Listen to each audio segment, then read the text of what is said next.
akhir-akhir ini yang kita lihat adalah terlalu banyak dramanya, terlalu banyak drakornya. Manipulasi hukum kembali terjadi. Itu semua akibat praktek kekuasaan. Sekarang kita banyak sekali serangan. Pesan saya satu saja, Bapak Ibu semua, didiamkan saja ya. Jangan dibalas, tidak perlu diklarifikasi. Tenang saja, Pak. Saya sudah ada di sini.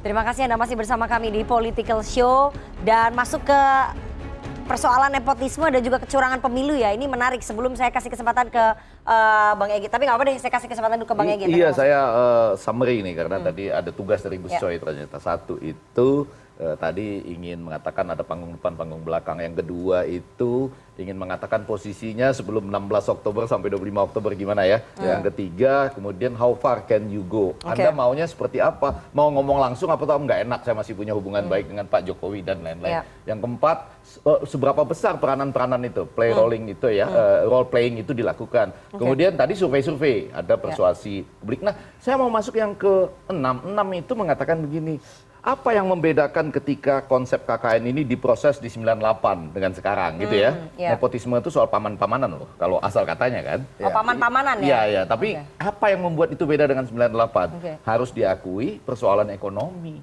Di 98 itu memuncak, sehingga ada rasa ketidakpuasan. Kalau sekarang, nggak ada. bukan semua tidak ada. Bantuan-bantuan itu banyak sekali. Terus-menerus datang. Dia, apakah itu melanggar? Enggak juga. Kalau Anda sedang jadi presiden, lalu Anda menggelontorkan bantuan-bantuan dan disetujui oleh DPR, ya akhirnya orang itu masih jauh dari momentum untuk merasakan bahwa ini ada nepotismenya, ini ada. Ini penjelasan yang sangat ilmiah loh. Nanti tergantung dari ini, kan hari ini sudah resmi ya, menjadi artinya nggak bisa lagi dijegal-jegal lah.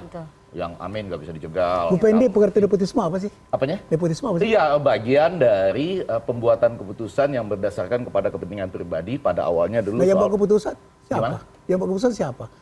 Yang membuat keputusan siapa? Yang mencalonkan Gibran itu bukan Jokowi. Oh iya. Yang mencalonkan itu partai-partai. Partai-partai. Dan itu sesuai undang-undang. Sesuai dengan undang-undang. Itu apakah nepotisme Tapi kan itu? ada perkaranya di MK. Nah, ini menjadi lebih hebat lagi, balik ke tadi yang how far can we go. Maksud saya, kalau saja ya dulu itu kita semua sepakat pemilu serentak ini nggak ada presidensial threshold-nya, kita nggak ada masalah. Tua-tua, muda-tua, muda-muda gitu ya. Kan nggak ada masalah. Jadi Gibran tidak terlihat menjadi sesuatu yang istimewa. Karena orang lain juga bisa maju, minimal 9 pasangan. Tapi itu udah lewat tuh. Sudah lewat. Nah, ada yang nggak lewat, yaitu ini, poin yang ke-6 ini. Di beberapa negara, saya perhatikan, menjawab ke yang tadi, nggak ada larangan tuh. Bahwa dia anak presiden, ingin maju. Tetapi kenapa tidak dibuat? Kalah soalnya. Jadi rakyat itu memang nggak mau juga orang yang sedang memerintah, lalu anaknya begitu dimajukan, langsung menang. Filipina tuh butuh 30 tahun dan lain-lain. Nah di kita kan memang nggak ada peraturannya seperti itu, ditambah lagi dengan bantuan-bantuan mengalir terus sehingga tingkat kepuasan publik tinggi. Nah, yang jadi itu ada kaitannya menurut Bang Egy? Iya, ini membentuk persepsi-persepsi sehingga sekarang kalau ditanya dinasti tahu, tapi apakah Anda peduli? Ya nggak peduli-peduli amat. Gitu. Karena bansosnya ada. Kehidupan kami sejahtera ditambah lagi nih, mohon maaf. Pasangan yang saat ini menjanjikan sesuatu yang real.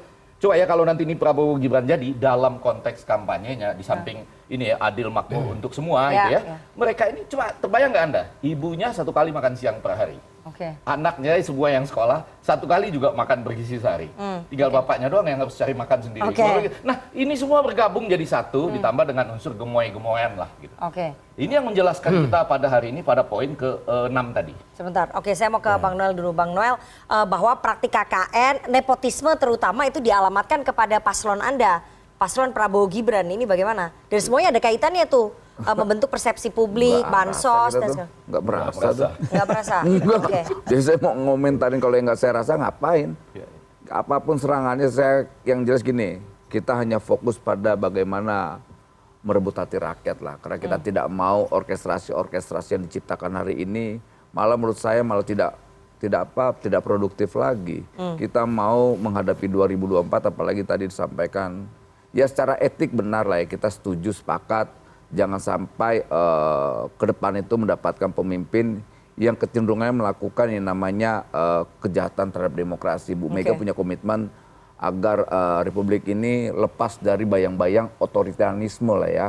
Kita sepakat soal itu. Tapi juga jangan sampai malah menuju ke sana itu malah kita menciptakan rezim yang diinginkan gitu loh.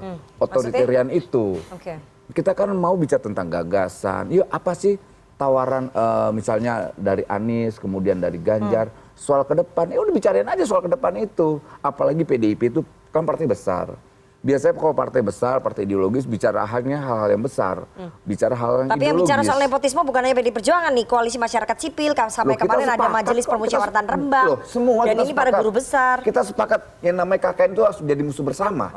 Kita sepakat nggak ada yang menolak. Dan apa yang disampaikan Bu Mega juga udah bagus. Tapi itu gitu ditujukan kekuasaan yang sekarang dan kebetulan putranya berpasangan dengan kalau seandainya dia menyerang kekuasaan yang sekarang, berarti Bu Mega serang menyerang dirinya juga. Karena biar gimana pun, Jokowi lahir dari rahim PDI Perjuangan.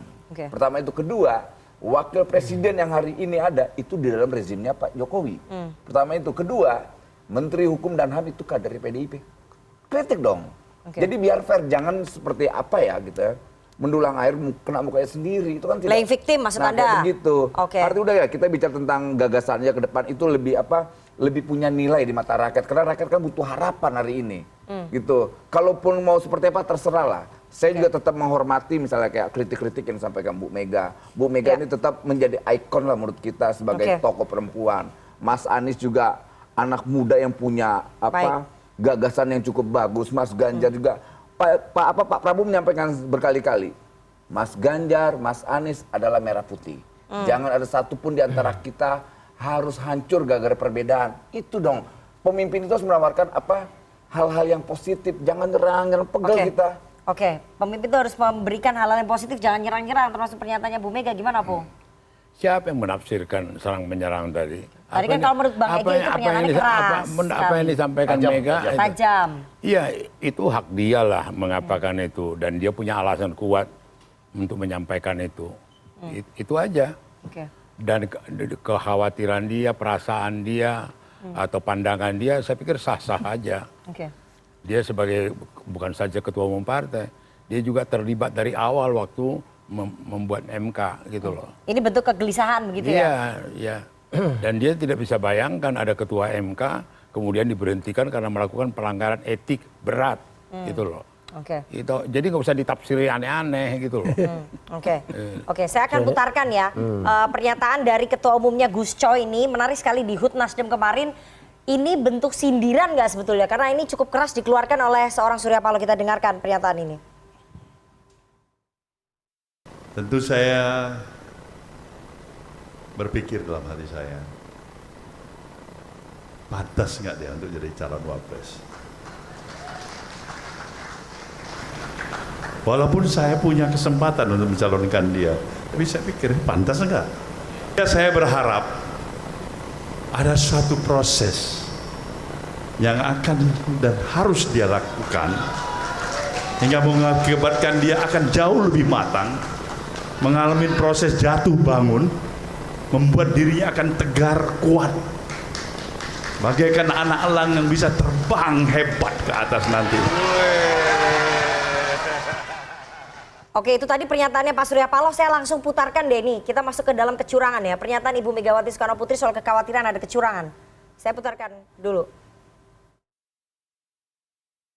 Pemilu yang demokratis, yang jujur, adil, langsung, umum, bebas, dan rahasia harus dijalankan tanpa ada kecuali. Rakyat jangan diintimidasi seperti dulu lagi. Jangan biarkan kecurangan pemilu yang akhir ini terlihat sudah mulai akan terjadi lagi. Gunakan hak pilihmu dengan tuntunan nurani. Oke, saya ke Gus Coy. Tadi Pak Surya di awal pidato menyampaikan soal kepantasan putranya menjadi cawapres ya. Masih banyak hal yang perlu dipertimbangkan termasuk pengalaman. Dan di pernyataan selanjutnya sebetulnya tidak diputarkan, Bang Surya mengatakan menyentil bahwa aparat negara saat ini hanya melayani golongan tertentu. Dan tadi Bu Mega juga menyampaikan bahwa jangan sampai pemilu ini kecurangan sudah mulai terjadi, harus dijaga pemilunya begitu. Ini Ya, pertama kaitannya koalisi Anda juga merasa ya bahwa kecurangan sudah mulai terjadi? Jadi pidato Pak Surya mencerminkan nilai universal dan itu harapan. Oke. Seorang pemimpin itu memang harus matang. Matang pikirannya, matang jiwanya, ya, dari sebuah proses yang dia lalui. Jadi ini Gibran belum matang. Itu ideal, menurut itu Gus ideal. Coy. Menurut Pak Surya Ini Gibran belum matang. universal ya. Kalau dikaitkan begitu, ya kan bisa aja. Secara akal biasa, ya orang awam memimpin baru 2 tahun, silakan disimpulkan. Apa sama dengan yang 10 tahun? Apa sama dengan 15 tahun? Apa sama yang dulunya sebelum menjadi wali kota misalnya seorang itu jadi aktivis terlebih dahulu, kan? Dari demonstran, jadi apa gitu kan, jadi matang. Nah, itu apa yang disampaikan Pak Surya tadi itu adalah harapan pemimpin-pemimpin ke depan karena dampak dari ketika dia sudah matang maka dia punya kearifan, dia punya ilmu, punya experience, pengetahuan, punya komparasi nilai dari berbagai negara di dunia. Yang kemudian ketika menjadi pemimpin, itu pemimpin yang betul-betul ujungnya apa? Yang diharapkan sebagai seorang pemimpin. Nilai tertinggi adalah adil. Adil itu apa? Meletakkan sesuatu pada tempatnya. Ya, adil itu apa? Mengayomi semuanya. Perasaan orang yang dipimpin itu merasa. Jadi pidato Pak Surya mencerminkan situasi sekarang ya.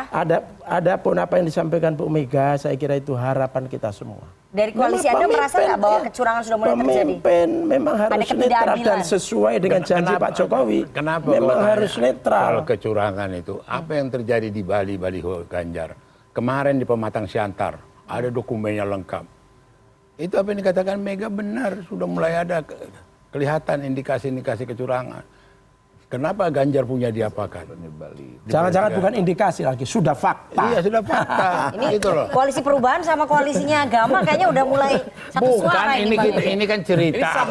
Ini sah karena tadi kalau masuk lagi teman-teman BEM dan rakyat, ini saya masuk ke teori-teori bahwa mereka harus melakukan itu dalam peranan-peranan mereka yang harus dimainkan. Di dalamnya ada narasi, betul kan? Tapi akan berhadapan dengan narasi teman-teman ini ketika ada dramatisasi survei ditambah dengan kepuasan publik tinggi dengan bantuan-bantuan yang terus jalan. Tapi ini harus terus dilakukan. Nah, kalau mau masuk sedikit ya untuk kejelasan nih dalam konteks keadilan, ngambil yang di satu aja ngambil yang di Bali contohnya. Kan alasan resminya digeser. Nggak, maksud saya gini loh, supaya kedepannya itu lebih jelas. Pencopotan baliho itu masuk kecurangan pemilu ya? Gimana? Dalam konteks sosialisasi ini berarti benar mereka ada kecurangan dong. Karena sekarang sedang ukurannya hanya baliho yang dicopot itu masuk kecurangan ya? Nggak, bukan. Nah ini pertanyaan bodoh. Karena baliho saya sebagai caleg juga dicabut di mana-mana. Dicabut, ya. Nggak apa-apa. Itu masuk kecurangan nggak? Itu kalau itu masuk kecurangan saya juga mau tuntut gitu. Kalau misalnya kita semua berpegang pada dalam konteks perundangan belum dimulai kampanye kan, Bapak sedang sosialisasi. Ya betul. Dan kemudian Bapak memasang itu membayar pajak. Oh tidak. Nah itu juga masalah. Jadi kalau tidak bayar pajak dan dekat tempat publik. Tidak ada caleg yang bayar pajak. Nah karena itu boleh diambil. Betul nggak? Nah yang mau saya katakan pada waktu Anda ambil nggak apa-apa. Kalau misalnya tidak bayar pajak di tempat. Atau yang diambil semuanya ya? Nggak, karena itu Anda perlu alasan yang betul. Misalnya tidak bisa Anda bilang digeser. Digeser itu artinya Anda turunkan dari depan, pindahkan 100 meter ke belakang, tapi naik lagi. Kalau Anda alasan resminya nih, PJ nih, pejabat pemerintah itu bilang digeser, tapi nggak ada, berarti Anda geser ke gudang. Itu lain lagi. Nggak, maksud saya, nyatakan saja, termasuk juga misalnya di Siantar. Semua dicopot. Nah, Satpol PP-nya tinggal tunjukkan gitu loh Noel. Ini Ganjar nih dicopot. Yang punya Prabowo juga dicopot, yang punya Amin. Nah, itu yang sedang dibutuhkan. Baik. Padahal baru sosialisasi ya. Belum kampanye. Itu pencopotan baliho itu merasa bagian dari kecurangan, Pung. Apa ya? Pencopotan baliho itu bagian dari kecurangan menurut Pdi Perjuangan. Adanya rasa kecurangan itu kan ada tersentuh tergugah rasa keadilan. Apa nih? Kok baliho yang Konkretnya sana apa? nggak diapa-apain, kok baliho di sini dicopotin. Oke. Ya simpel aja lah. Rakyat itu lihat, loh kok bisa Dan begitu. menggunakan aparat. Ya kok pakai aparat lagi. Oke. Dan kalau mau Trantik. menambah dramanya, kebetulan Pak Presidennya sedang datang ke sana. Kan waktu sebelum 16 Oktober nggak ada masalah tuh ya. Waktu Bapak Oke. Presiden datang banyak baliho-balihonya. Ya. Sekarang sesudah berpisah jalan ada baliho Ya, harus digeser. dicopot. Ya, baik. Nah, bisa. Oke, dari Gus Coy juga merasa ya ada kecurangan. Kalau ini PDI Perjuangan pencopotan baliho, kalau dari koalisinya Amin apa? Nggak usah Dilarang menggelar diskusi atau gimana? Izin-izin tempat. Ya. Ya itu sudah nyata, nggak usah dikatakan. Apa yang nyata? Apa kan masyarakat nggak tahu nih? Loh, Yang tahu masyarakat insya Allah yang terdidik Harus tahu dinyatakan semua. loh. Masa harus dinyatakan? Anies itu sejak awal udah diganggu. Ya, sejak awal udah diganggu. Jadi merasakan juga ada kecurangan. Diganggunya dari apa nih? Lah kalau yang diganggu tegas, masa kita nggak merasakan? Gus, Ya, Iya, otomatis. maksudnya Satu bentuk contoh diganggunya yang apa? tegas. Contohnya Misalnya, apa? di tempat Pengusaha itu orang lain nggak susah, atau- boleh. ya. Ya, kita Dia nggak nggak boleh, boleh. ya Nah, kan? ya kan harus ada contoh. Ya, kan contohnya ada Pak, semua dimuat di media sosial. Ya apa? di kita. Salah satu contohnya. Hah? Salah satu contohnya apa? Itu sebetulnya tinggal nampilkan aja di sini. Oke. Oh, yang Pengalaman lain diskusi. data-data ditampilkan. Oke. Ya, Gini, tampilkan anak-anak- kecurangan Ya, itu. ya, ya. Kalau Kecurangan ukurannya tampilkan. cuma baliho dicopot lantas kemudian kita menyimpulkan bahwa tidak ada semacam kecurangan, yang ngawur lah. Ini Baliho pelarangan. saya aja dicopotin tuh. Itu sudah di reklame yang gede. Dicopot tuh dan saya Oh, nggak marah. bando-bando ya? Iya. Ah, itu namanya bayar Dan pajak itu kalau bayar itu. Kalau pajak, itu bayar bayar pajak pajak. ya? Itu bayar Bayar pajak. pajak, iya. Ya, artinya gini, Tidak Yang melanggar dipasang di tempat jalan. publik juga kan? sudah mengorkestrasi sesuatu yang sebetulnya tidak merujuk pada kecurangan. Kecurangan itu misalnya dia dapat 2, dibilangnya 1. Nah itu curang. Cuman baliho doang. Nah gini makanya saya, maaf Gus, kok kita ya kayak Gus Coy, Abang ini sudah, ya maaf sudah tua. Harusnya coba kita mengedukasi publik dengan hal-hal yang belum tua, boleh bijak. itu belum tua. Enggak, gini dibanding sebentar, saya. sebentar. Dibanding saya. Enggak, Saya kan tidak hormat, menyebut itu kecurangan, tapi maksud bahwa saya bukan sebentar, curang, Gus. Enggak, itu adalah perlakuan yang tidak adil. Iya, ini kalau itu benar. Nah, Kalau tidak netral, tadi benar. menyebut saya Betul. seolah-olah Enggak. saya Maksud mengatakan aku, itu Bang Panda. soal Enggak, baliho kalau itu tidak curang. adil Enggak. benar. Itu adalah betul. tidak adilan. Betul, betul. Makanya saya Kalau lurusin. tidak adil, betul. Belajar kau berkomunikasi, Enggak. belajar kau. Jangan sebut-sebut namaku. Itu lahir dari Abang, karena Abang belajar bilang kau curang, karena ukurannya baliho. belajar kau berkomunikasi. Alah, Ada Abang di ini. Siantar, Ganjar datang kemarin ke Siantar. Ya, baliho-baliho dia dicopotin. Kok baliho lagi, Lo Abang? dengar dulu saya cerita contoh yang menyentuh rasa keadilan. Yang lain tak dicopot, ini dicopot gitu loh. Ya. Itu aja. Intimidasi. Enggak, ini orkestrasinya mengerikan Kok semua, Bang. orkestrasi? Orang Dibilang ada fakta kok. intimidasi. Enggak, tadi Bu Mega. Bu Orang Mega fakta menyampaikan kok. ada intimidasi dan sebagainya. Rujukan yang di Solo disamperin polisi. Bang, markasku juga disamperin polisi, Bang. Lantas yang Koalisi Indonesia Maju semua DPC juga disamperin polisi. Oke. Dan sampai rumah-rumah Pak Prabowo juga disamperin polisi. Itu pengamanan yang biasa. Oke, jadi nggak ada Diorkestrasi intimidasi lagi sebetulnya. seakan-akan Nggak ada ada, korban, nggak ada orang korban disamperin polisi. ribon. Nggak ada. Ya. No. Jadi gini. Sebentar. Saya mau jawab ini sebentar ya. Jadi ada kasus Noel. Siap, Gus. Ini memang nggak tertulis. Jadi misalnya ada timnya Anies, ya kan, didatangi oleh polisi, kemudian mereka intinya adalah jangan melanjutkan Kegiatan. mendukung Anies. Oh, Dan oke. Oh, itu nggak boleh. Nah, yang begini Itu ini nggak kan boleh. ada. Betul. Ya, ini Kalau itu ada. betul. Nggak boleh. Begini ini kan harus kita. Itu bentuk kecurangan nggak?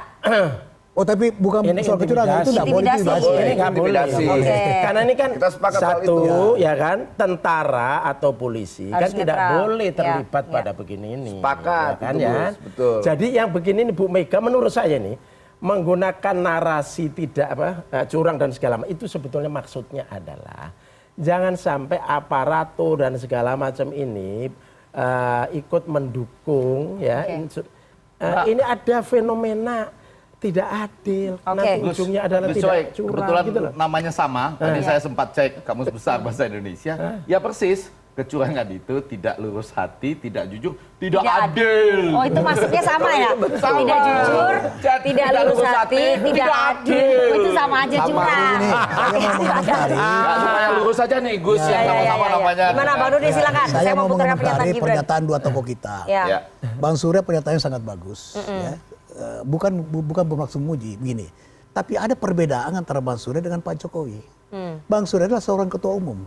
Oke. Ketika dia mengatakan bahwa saya punya kesempatan, karena saya ketua umum untuk mencalonkan anak saya, tapi saya tidak lakukan. Itu benar sekali beliau, itu luar biasa itu. Tapi tidak boleh sikap seperti ini disamakan dengan Jokowi. Karena Pak Jokowi bukan ketua umum partai. Dan Pak Jokowi tidak mencalonkan anaknya. Yang mencalonkan adalah partai-partai. Nah, apakah menyalahkan Golkar, PAN, dan sebagainya? Bang, Nah, menggunakan teorinya dia tadi. Sebentar. Yang ada layar belakang itu. Ya. Panggung depan, panggung belakang.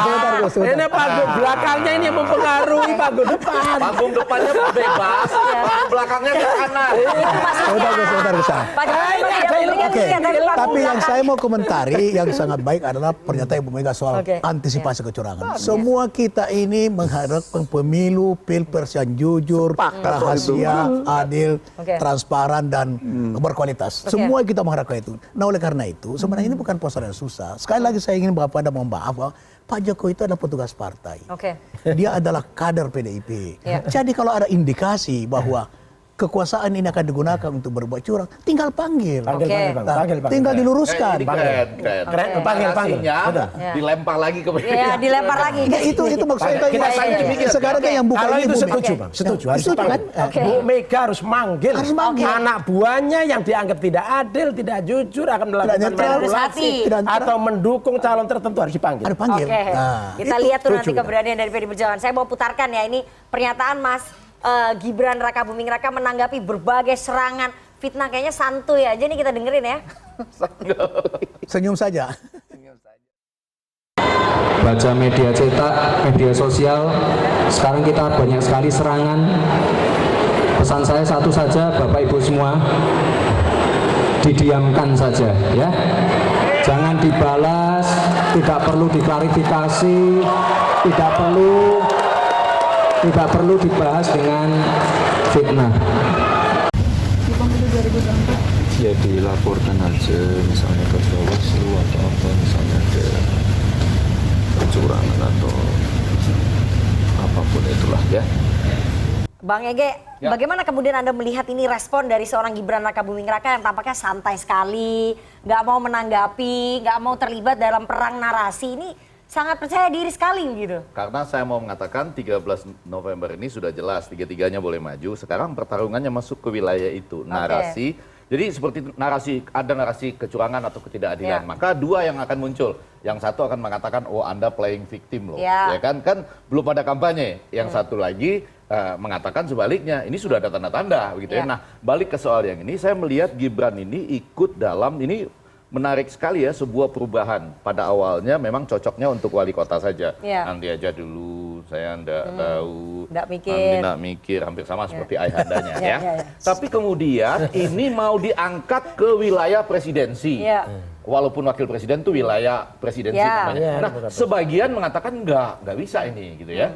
Tapi ini dipasangkan dengan orang yang sudah berada pada hasil-hasil survei selama ini memang baik, ya, yang kredibel juga mengatakan demikian. Ditambah lagi, mereka sudah melangkah lebih maju, walaupun namanya cuma Asta Cita ya, Asta Cita, tapi jelas makan siang loh, ibu-ibu hamil, anak-anak satu kali makan siang, tinggal bapaknya yang nyari makan siang, dan lain-lain hal lainnya. Ditambah lagi dengan ini tiba-tiba ada semacam ini ya, dukungan yang rame-rame datang, mungkin karena... Jadi ini percaya diri sekali. Bahkan tadi ini loh, oligarki dan lain-lain ini, orang tuh di Indonesia, itu hasil survei ini, maka nyumbangnya juga sesuai dengan hasil survei. Nah, ditambah dengan, ini pentingnya, memang ini membuat dalam ilmu komunikasi politik disebut ko-kreasi. Jadi kalimat-kalimatnya itu sudah bersama-sama tuh. Lihat spanduk-spanduknya, bukan lagi mengatakan program kami ini, enggak. Di Tomang saya lihat, sudah ngopi belum? Di Bandung saya lihat dijogetin aja. Yang ini juga dia tinggal bilang ini disenyumin aja. Didiamkan aja. Nggak didiamin atau disenyumin ya. Cuma gini ada satu kalimat dia yang ingin satu putaran, menurut saya belum tentu positif narasinya. Karena hasil survei kan belum ada yang 45%. Tidak sedikit juga yang mulai mengatakan. Tapi itu menunjukkan kepercayaan dirinya yang sangat tinggi ya. Pada bagian lain perlu kita lihat counter narasi yang ingin mengatakan sombong bener ini anak gitu. Jadi songongnya ditambah dengan sombong. Kok cepat sekali dia ingin ngatur-ngatur orang satu putaran. Nah, maksud saya ini harus hati-hati. Secara leading, kalau pemilu dilaksanakan pada hari ini, mereka yang menang karena ko-kreasinya dapat. Bagaimana menjelaskan Prabowo sebagai gemoy coba? Itu kan nggak bisa dijelaskan tanpa ko-kreasi yang dimunculkan di kepala. Gitu. Oke. Nah itu tadi. Jadi narasinya mereka unggul. Narasi seperti ini kan harus muncul, harus tetap muncul bahwa ini nepotisme. Yang tadi ternyata betul tuh asal katanya ponakan atau cucu gitu ya. Ditambah lagi dengan ketidakadilan ini perlu diperlihatkan, walaupun berhadapan dengan bantuan sosial yang mengalir deras ya. Itu Gibran kalau ke Jawa Tengah bawa bantuan juga loh. Oke. Iya kan, artinya langsung. Tidak hanya kampanye. Baik. Kita harus jeda. Kita akan tanya ke mahasiswa. Mereka masuk gak nih ke dalam narasi-narasi yang disampaikan oleh koalisi Anies Mohaimin dan juga koalisinya Ganjar Mahfud dan juga koalisinya Prabowo Gibran. Mana yang lebih masuk ke dalam mahasiswa? Kita harus jeda terlebih dahulu. Jangan kemana-mana. Tetap bersama kami di Political Show.